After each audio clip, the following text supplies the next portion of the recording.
E o repórter Daniel Monteiro entrevistou com exclusividade o relator da revisão do PDE, vereador Rodrigo Goulart, sobre as principais alterações propostas. Acompanhe.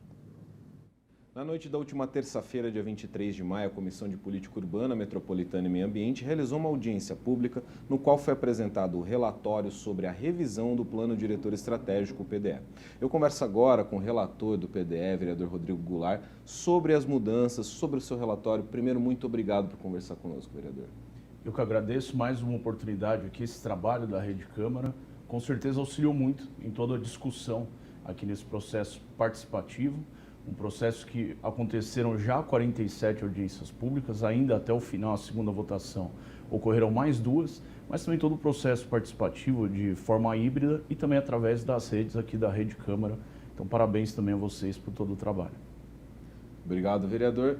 Vereador, primeiro ponto, meio ambiente. O relatório traz vários pontos relacionados à melhoria ambiental, a busca por um equilíbrio ambiental na cidade, como a questão das represas, lagos, parques. Queria que o senhor falasse um pouquinho sobre os pontos que o senhor destacou no relatório.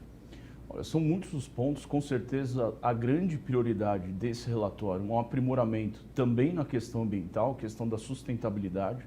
Nós temos desde a inclusão de represas e lagos naturais e artificiais no plano diretor. Em nenhum momento, em nenhum dos planos diretores anteriores a esta revisão previa essa questão, e nós sabemos, nós temos 2 grandes represas, Guarapiranga e Biringues, fora as outras regiões também da cidade que não tinham seus lagos e represas naturais ou artificiais contemplados. Também tem as questões do Plano Municipal de Praças, que é uma questão totalmente ligada também ao meio ambiente, às áreas verdes da cidade, então aprimoramento também, criando esse Plano Municipal das Praças Urbanas. Também temos a questão da compostagem, uma forma de algum incentivo para ampliar as áreas de compostagem na cidade.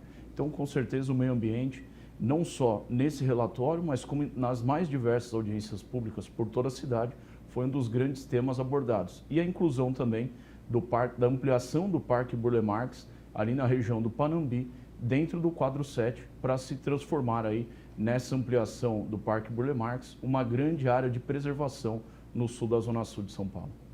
Temos também uma questão importante relacionada à habitação de interesse social, HIS. São vários tópicos que o seu relatório aborda esse assunto. O que o senhor destacaria em relação às HIS, dos aprimoramentos e calibragens do PDE, da revisão do Plano Diretor Estratégico? Nós mantivemos a base, as diretrizes do Plano Diretor de 2014, todas elas da mesma forma. Uma delas é a questão dos eixos, a outra a questão das MENs, onde há a previsão da criação dos planos de intervenção urbana e, com certeza, essa questão das habitações de interesse social, outra das grandes diretrizes. E nós estamos buscando a efetivação do que foi planejado lá em 2014, nesse aprimoramento desse texto e, claro, com incentivo de toda forma para a produção de HIS. Então, tanto nos eixos, que poderá ter um coeficiente de aproveitamento maior, quando instalado e construídas habitações de interesse social, principalmente a habitação de interesse social da faixa 1 dos programas do governo federal, e também para quem construir apenas a habitação de interesse social, terá a oportunidade de ter a transferência do direito de construir relacionados a essas unidades construídas para poder fazer como se fosse uma outorga onerosa, essa transferência do direito de construir poder ser valorizada no mercado para que possa incentivar ainda mais essa produção da habitação de interesse social da faixa 1 desses programas sociais. Qual a importância dessas ações específicas relacionadas à habitação de interesse social, que eu sei que é uma grande preocupação do município? Olha, o déficit habitacional na cidade ainda é muito grande. Nós temos novos programas do governo municipal, do prefeito Ricardo Nunes, na questão da compra dessas unidades direto da iniciativa privada. O programa Pode Entrar, com a previsão de compra de mais de 45 mil unidades da iniciativa privada, e a intenção é integrar esses programas à política prevista no Plano Diretor de 2014 e agora esse aprimoramento para diminuir esse déficit das famílias que mais precisam ter acesso à habitação de interesse social, inclusive levando essas famílias próximo dos eixos de infraestrutura que nós já temos, que são esses eixos que eram uma das diretrizes do Plano Diretor original de 2014, de adensar esses eixos, mas com certeza levando essas habitações de interesse social, mas que infelizmente até agora não foi contemplado da forma que havia, né, a previsão de 2014. Então a intenção desses incentivos é exatamente isso, levar essas habitações aos eixos de transporte de toda a cidade. Os eixos também foram contemplados. O senhor citou o aumento do coeficiente de construção, mas o que mais foi alterado em relação aos eixos e por quê? Olha, na verdade, esse adensamento maior nos eixos é desde que sejam habitações de interesse social.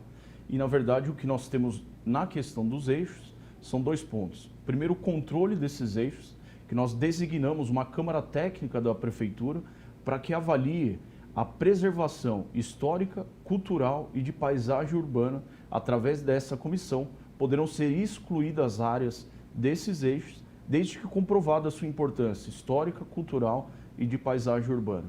E também deixamos a possibilidade para tratarmos na lei de parcelamento e uso do solo, a lei, a mais famosa como a lei do zoneamento, que possivelmente venha a ser discutida muito em breve aqui na Câmara Municipal, da possibilidade do aumento do raio de 600 metros hoje das estações até 1.000 metros, mas que seja estudado caso a caso, lote a lote, dessa possibilidade, não é expandindo de uma forma geral esses eixos, mas estudado aí de uma forma caso a caso e lote a lote para se há essa necessidade desse aumento. Caso contrário, continua valendo os 600 metros da expansão desses eixos.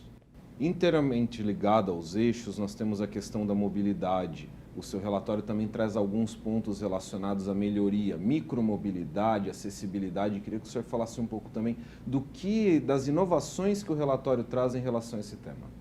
Nós temos uma importante preocupação aqui na questão da mobilidade. Nós temos a inovação de incluirmos também o Plano Municipal da Cidade Inteligente, que é muito importante, tem tudo a ver com todos esses temas que nós estamos inovando, inclusive a questão da mobilidade, incluindo a questão dos veículos eletrificados, os veículos elétricos, não havia previsão em 2014, também a questão da micromobilidade, nós temos aí a questão dos patinetes, das bicicletas, também o uso de aplicativos que não havia previsão em 2014, 2014 para cá passamos 9 anos, aquela época eu cito aqui que não existia o iFood, não existia o Uber, então várias dessas plataformas digitais praticamente não existiam e as que já existiam eram muito pequenas ainda na época. Então nós precisamos inovar com a introdução dessas políticas, desses aplicativos e de toda essa tecnologia, inclusive dos veículos elétricos, dentro do nosso plano diretor, para prever aí políticas públicas nesse tema. Relacionado a tudo isso, e até casando com o que o senhor mesmo disse, nós temos a questão da Smart City, as cidades inteligentes. E o plano, seu relatório, traz a inclusão do plano da cidade inteligente. Queria que o senhor falasse como tudo isso se liga a uma cidade mais inteligente, uma cidade que dialoga em todas as suas vertentes. Olha, não há como negar que São Paulo já tem se tornado aí uma cidade inteligente, com várias exposições aí pelo mundo. E essa troca, esse intercâmbio de tecnologias.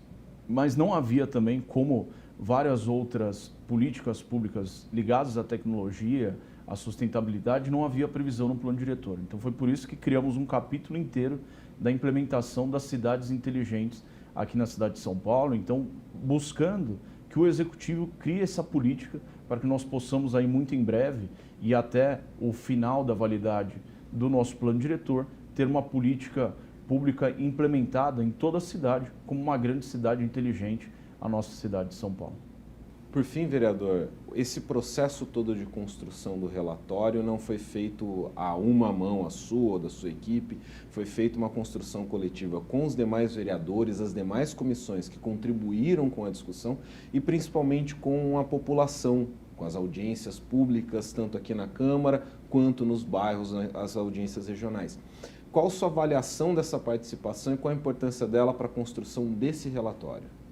O processo participativo foi muito amplo, desde a participação dos 55 vereadores, então nós não tivemos e não restringimos a discussão só na nossa comissão de política urbana, que é a comissão de mérito, mas também em todas as outras comissões temáticas, abrindo a possibilidade dessas demais comissões terem também as suas audiências públicas. Então, até o momento tivemos 47 audiências públicas, com a participação de mais de 2.600 pessoas em todas essas audiências, nas mais diversas regiões da cidade e também as que houveram aqui na Câmara. Todas elas com a transmissão de forma online e também com a participação virtual nas que ocorreram aqui na Câmara.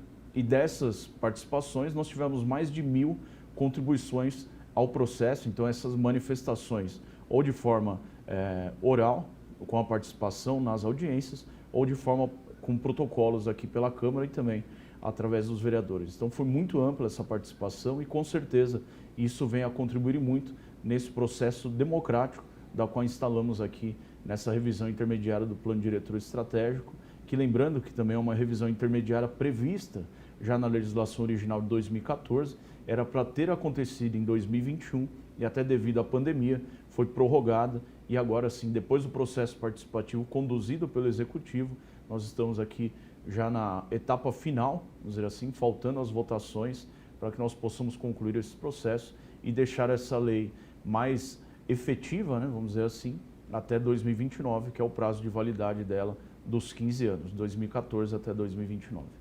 Então, vereador, qual a expectativa, qual o recado o senhor deixa para a população em relação a esse relatório e não só o relatório, mas os efeitos práticos dessa revisão do plano diretor? Bom, que a população tenha confiança de que nós buscamos fazer o melhor trabalho com a participação popular, ouvindo a todos e buscando fazer essa síntese desse projeto, levando à efetividade de todas essas políticas que muito em breve, com certeza, estarão em prática aí pelo Executivo, mas com a fiscalização de cada um dos vereadores aqui da Câmara Municipal de São Paulo.